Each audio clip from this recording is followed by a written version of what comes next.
Bienvenue sur Africa 24 dans la nouvelle édition du QG Week-end. Voici les titres de l'actualité.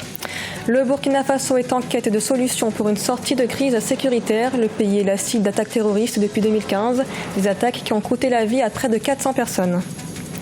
Le Bénin compte renforcer le secteur agricole à travers la production d'ananas. Le gouvernement prévoit donc produire 600 000 tonnes d'ici 2021 grâce à la mise en place de réformes dans la filière.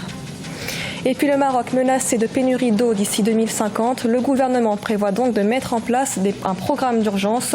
3 nouveaux barrages devraient être construits dans le nord du pays. Mais d'abord, en Tunisie, à l'approche des élections locales, le 6 octobre 2019, le parti au pouvoir Nida Tounes a présenté 2 listes concurrentes pour les élections municipales partielles.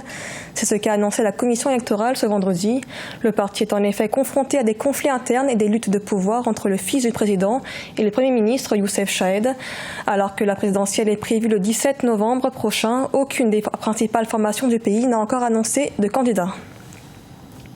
Le Burkina Faso est depuis 2015 la cible d'une série d'attaques terroristes. Dernière en date dimanche 12 mai 2019. L'attaque a ciblé une église chrétienne dans le nord du pays. Face à cette crise sécuritaire, le pays est en quête de solutions pour venir à bout de ce phénomène. Angin Méniot. Le Burkina Faso continue de subir les revers de la crise sécuritaire dont il est victime depuis quelques années. Après la série de violences communautaires, le pays doit désormais faire face aux conflits interreligieux. Les autorités comptent renforcer leurs dispositifs sécuritaires et espèrent également bénéficier d'un appui militaire de la communauté internationale.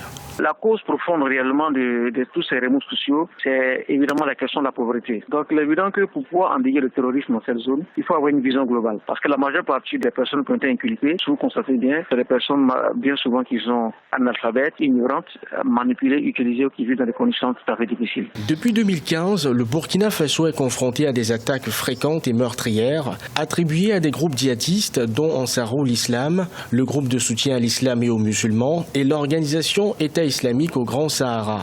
D'abord concentrées dans le nord, elles ont ensuite visé la capitale Ouagadougou et d'autres régions, notamment l'Est, et fait près de 400 morts. Il faut vraiment endiguer la pauvreté parce qu'il y a une véritable complicité entre les populations et les bandes terroristes. Parce que si vous regardez le terrorisme un peu dans le Sahel, l'approche doctrinale est différente de ce qui se passe au Maghreb ou notamment dans le Moyen-Orient ou ailleurs. Les terroristes dans le Sahel, ils n'ont pas de projet politique. Ils sont dans une logique notamment d'enlèvement, de rap et de chantage permanent contre la France. Les forces de sécurité burkinabées jusque-là n'ont pas réussi à enrayer la spirale de violence malgré l'annonce de nombreuses opérations. Les appels au calme et à l'union contre le terrorisme de toutes les ethnies et confessions se multiplient dans le pays. En Zambie, le président Edgar Lungu maintient le nouvel impôt qui vise à remplacer la TVA. La nouvelle taxe doit entrer en vigueur le 1er juillet prochain. Un projet qui inquiète le secteur minier. Les groupes Vandata et Glencore mettent en garde contre un risque de suppression d'emplois dans les mines. Rappelons que la Zambie est le 2e producteur de cuivre du continent.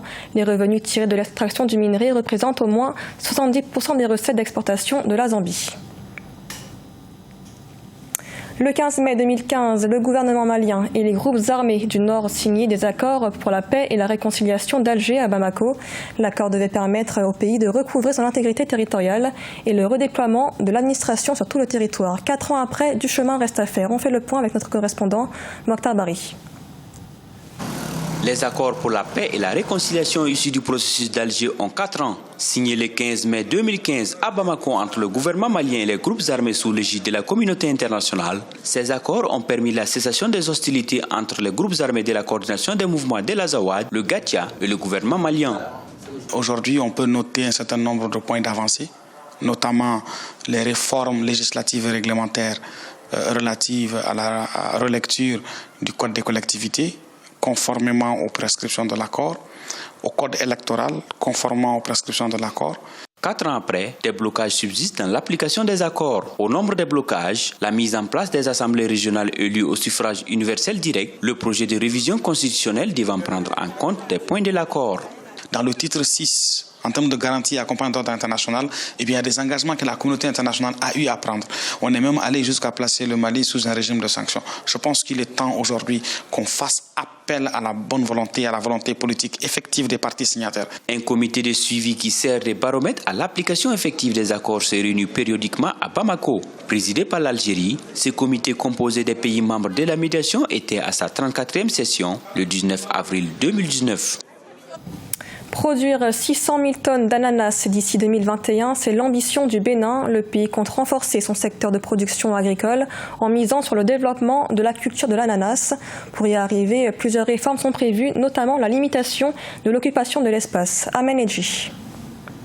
Au Bénin, l'agriculture est considérée comme un important levier de la croissance économique. Le gouvernement compte y engager de nouvelles réformes, notamment dans la filière ananas, où l'objectif est de dynamiser le secteur et booster la production qui avoisine les 400 000 tonnes à 600 000 tonnes d'ici 2021 pour 12 000 tonnes destinées à l'exportation chaque année. On va utiliser des techniques d'utilisation de films polyéthylène qui permettent donc d'économiser l'eau et de permettre à la plante donc de résister pendant la saison sèche. On doit passer aussi à l'irrigation d'appoint. On doit pouvoir se doter donc d'engrais spécifiques ananas. L'ananas contribue à hauteur de 4,3% du PIB agricole béninois et 1,2% du PIB global. La production, localisée dans le sud du pays, était de l'ordre de 315 000 tonnes en 2015. Sur 244 230 tonnes produites en 2016, 85 170 ont été transformées pour le marché intérieur, 1020 tonnes contrôlées et certifiées en 2017, dont 832 sur les marchés de l'Union européenne.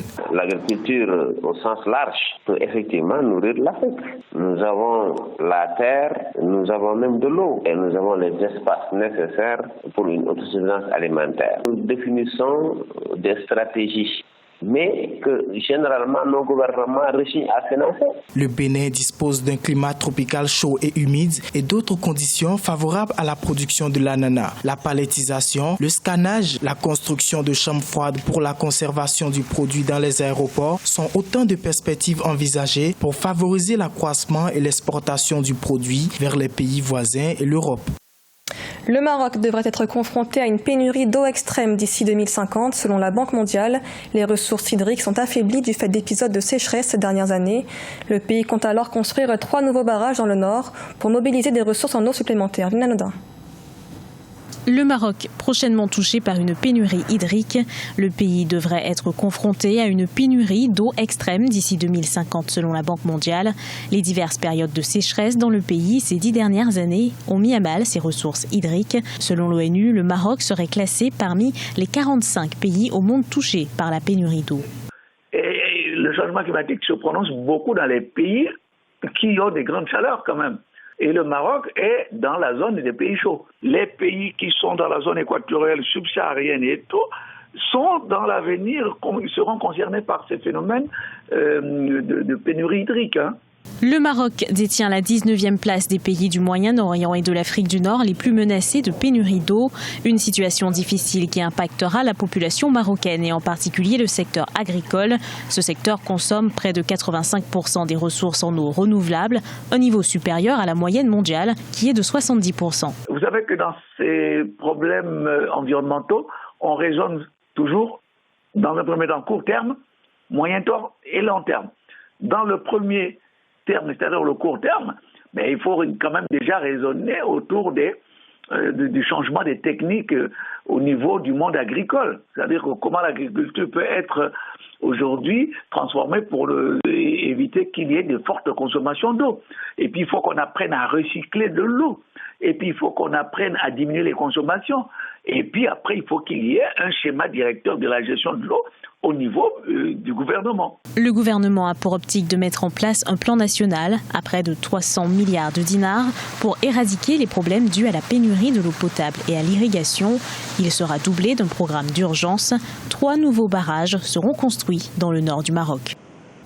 Ce journal a été réalisé par l'ensemble de la rédaction. Merci de l'avoir suivi. L'actualité continue sur Africa 24.